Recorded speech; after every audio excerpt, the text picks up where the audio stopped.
Se você está em dúvida se vale a pena fazer faculdade em Banânia ou fazer trabalho de homem nos Estados Unidos, só uma forma de você descobrir a verdade. Só uma forma de aprender a nadar, que é nadando, que é caindo na água. É melhor você passar 6 meses lá e testar se vale a pena ou não meter a cara do que passar a vida se arrependendo porque você não teve coragem de tentar. Agora, não vá com visto de turista que você vai se lascar. Procure um visto, pode ser esse um skilled labor, para você trabalhar na roça. Agora, o ideal é o visto de casamento, meu irmão. É o menos burocrático e o mais seguro. Não é não, Ellen? Qual é a atribuição legal de um administrador?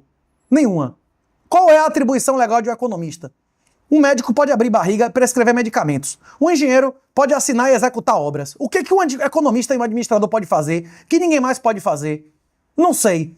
Se você souber, você me avise. Porque a maioria, mais de 90% dos administradores e economistas que eu conheço, trabalha com coisa que não tem nada a ver com a profissão deles, porque inclusive o diploma deles não traz atribuições legais específicas que tragam dinheiro. Meu irmão, contador tem.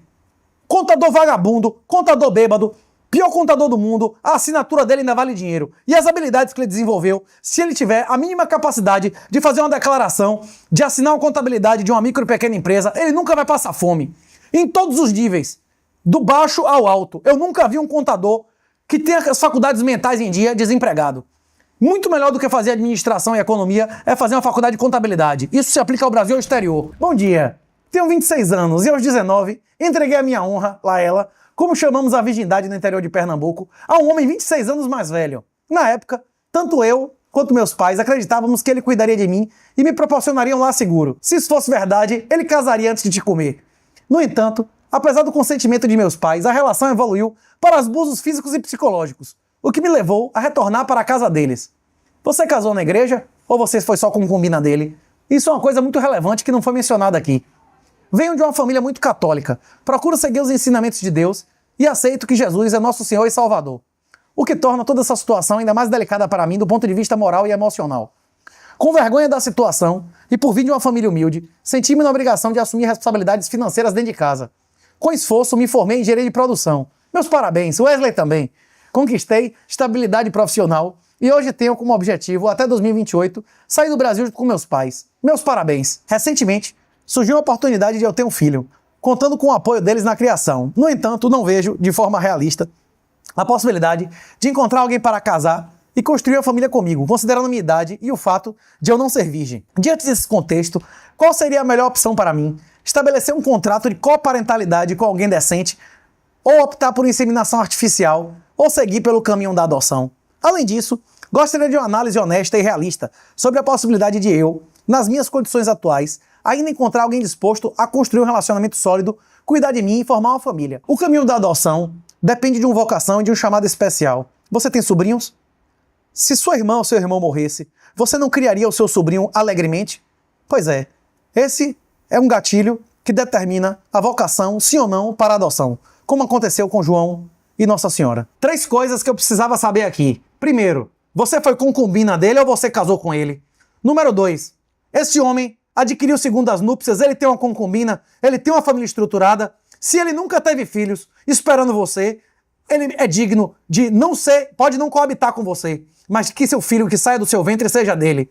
E a terceira pergunta que você nunca deixou claro aqui. Se você casou na igreja com esse homem e você nunca mais deu a outro homem e esse cara nunca adulterou e nunca deu motivo para anulação desse casamento, você é ou não, perante a Deus, a esposa desse homem? Pois é, sem saber a sua idade, sem saber a idade desse homem, sem saber a sua condição civil e a condição sua e dele em relação a esse casamento e das nulidades, eu não posso lhe dar um parecer que satisfaça a vontade de Deus. O que eu posso lhe dizer é, se o casamento foi nulo, você é solteira. E, se o casamento foi válido, você é esposa dele. Agora, se ele morreu, você está livre. Lorde Magnata, tenho 31 anos, casado e pai de 3 guris.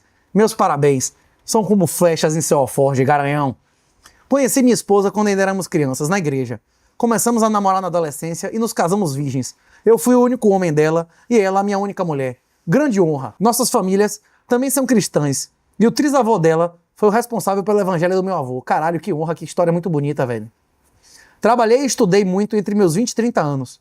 Sou líder de uma equipe de engenharia de software em uma grande empresa. Tenho mais de 14 anos de experiência na área, falo 3 idiomas, trabalhei com projetos gigantescos e de impacto nacional e internacional. Rapaz, Quando eu crescer, eu quero ser você botou pocando. Tenho um salário de mais ou menos 30 conto mensal, mais os benefícios excelentes. Vivo muito bem. Porém, entendo que a farra está prestes por acabar por conta da inteligência artificial, que iria destruir muito emprego e o colapso da sociedade e moeda como um todo. Será brutal, será medonho, magnata. Durante parte da minha vida, meu objetivo era sair do Brasil, Europa aos Estados Unidos. E em 2019, pude trabalhar na Alemanha durante um curto período de 3 meses. Naquela época, pude ver de perto a desgraça que veio pela frente. Eu lhe garanto, velho. A Alemanha morreu. Entendo que a Europa está lascada e é questão de tempo para o islamismo subjugar o continente.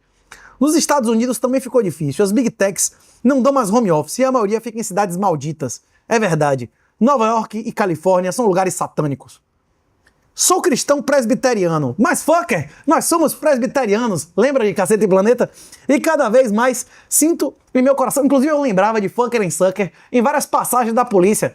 Que o Fucker and Sucker aceitava a porra toda. Ele aceitava tomar tiro, morrer, ser roubado. Agora na hora de dar a ele dizia, mas fucker, nós somos presbiterianos. Você lembra disso, velho? Inclusive, eu assisti dezenas de cultos presbiterianos, tanto em Palmas quanto na Mackenzie.